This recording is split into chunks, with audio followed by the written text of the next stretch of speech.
చాలా మందికి డౌట్ ఏంటంటే, ఈ ప్రపంచంలో యేసుక్రీస్తు పేరే తెలియని వాళ్ళు చనిపోయారు కదా, అంటే వాళ్ళు నరకానికి వెళ్తామేనా? దేవుని వాక్యం స్పష్టంగా ఉంది, దేవుడు చాలా మంచివాడు. అది అర్థం చేసుకోవాలి. God is really good.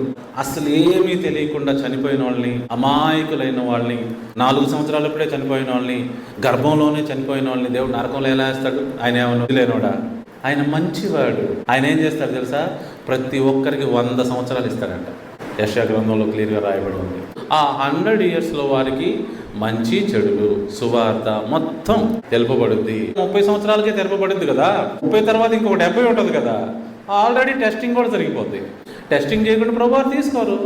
అసలు ఏమీ తెలియని ప్రజలు కూడా, జీవవాక్యాన్ని పరిచయమే లేని ప్రజలు కూడా మృతుల్లో నుంచి లేపి, వాళ్ళకి సమయం ఇచ్చి, వాళ్ళకి బుద్ధి నేర్పి, అవన్నీ టెస్టింగ్లు చేసి అప్పుడు దేవుని రాజ్యంలోకి తీసుకుంటాడు. కాబట్టి అందరూ ఈ విషయాల్ని స్పష్టంగా తెలుసుకోవాలి.